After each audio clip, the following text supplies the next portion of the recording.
19 दिसंबर को अमेरिकी न्याय विभाग ने फाइनेंसर और यौन अपराध के दोषी जेफरी एप्स्टीन से जुड़े नए दस्तावेज जारी किए हैं।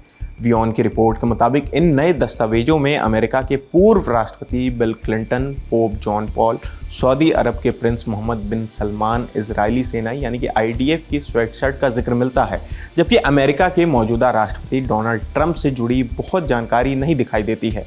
असल में कितने दस्तावेज जारी किए गए हैं ये साफ नहीं है।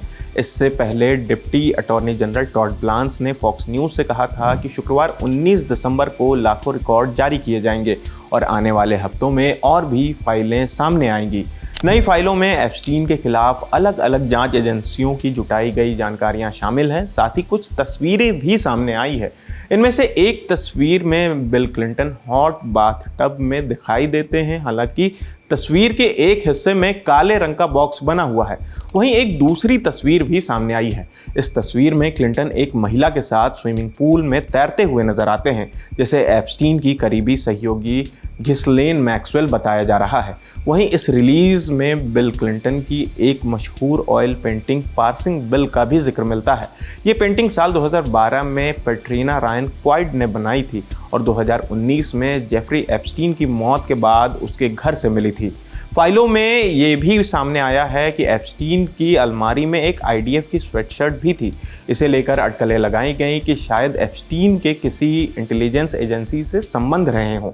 ऐसा इसलिए कहा गया क्योंकि उसकी पहुंच बड़े बड़े लोगों तक थी और उसका संबंध घिस्लेन मैक्सवेल से था, जिनके पिता रॉबर्ट मैक्सवेल के बारे में कहा जाता है कि उनके इजरायली खुफिया एजेंसी से रिश्ते थे। हालांकि अमेरिकी न्याय विभाग ने जांच में इन अटकलों की कोई भी पुष्टि नहीं की है। इसके अलावा एक और तस्वीर सामने आई है जिसमें बिल क्लिंटन मशहूर पॉप सिंगर माइकल जैक्सन के साथ खड़े हैं और उनके पास डायना रॉस भी दिखती हैं। हालांकि इस तस्वीर में एप्स्टीन नज़र नहीं आता है। इन सभी तस्वीरों को किसी भी गैर कानूनी काम का सबूत नहीं माना गया है।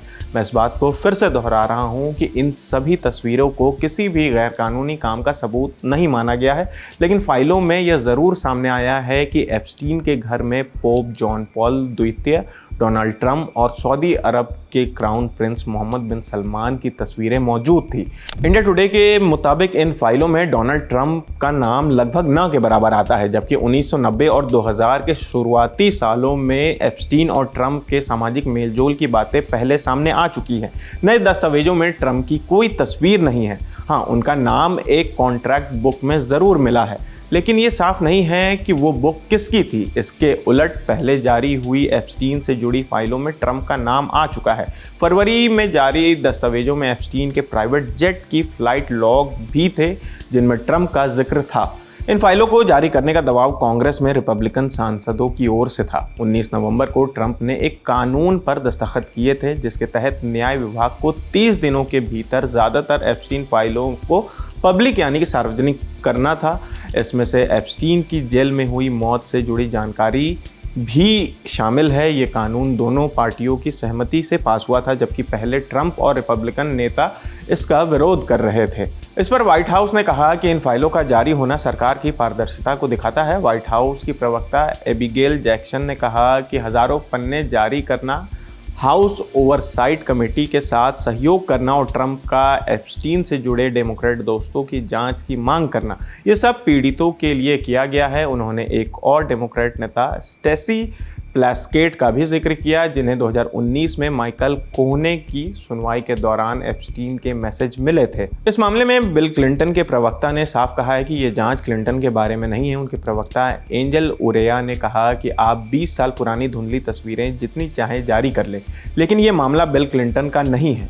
उन्होंने आगे कहा कि यहाँ दो तरह के लोग हैं, एक जिन्हें कुछ पता नहीं था और दूसरे जिन्होंने सच्चाई सामने आने से पहले एप्स्टीन से रिश्ता तोड़ लिया और जिन्होंने उसके बाद भी रिश्ता बनाए रखा। हम पहले समूह में आते हैं। एप्स्टीन केस में नई फाइलें सामने आने के बाद पीड़ितों का दर्द फिर से उभर आया है। एप्स्टीन केस की पीड़िता मारिया फार्मर की वकील जेनिफर फ्रीमैन ने बीबीसी से कहा कि उनकी क्लाइंट की भावनाएं बहुत मिली जुली हैं। उन्होंने बताया कि मारिया कभी खुशी से रो रही थी और कभी दुख से। खुशी से इसलिए कि इन फाइलों को बाहर लाने के लिए सालों तक लड़ाई लड़ी गई और आखिरकार सच सामने आ गया। लेकिन असली दुख ये है कि इसमें 30 साल लग गए। जेनिफर फ्रीमैन ने कहा कि मारिया फार्मर ने 1996 में ही FBI को सब कुछ बता दिया था। अगर उस वक्त उसकी बात सुनी जाती तो 1000 से ज़्यादा लोगों को इससे बचाया जा सकता था। उस शिकायत में मारिया फार्मर ने बताया था कि एप्स्टीन ने उनकी 12 साल और 16 साल की बहनों की निजी तस्वीरें ली थी। मारिया का कहना था कि एप्स्टीन ने ये तस्वीरें संभावित खरीदारों को बेची होंगी। FBI की रिपोर्ट के मुताबिक मारिया ने यह भी आरोप लगाया था कि एप्स्टीन ने धमकी दी थी कि अगर उसने किसी को बताया तो उसका घर जला देगा।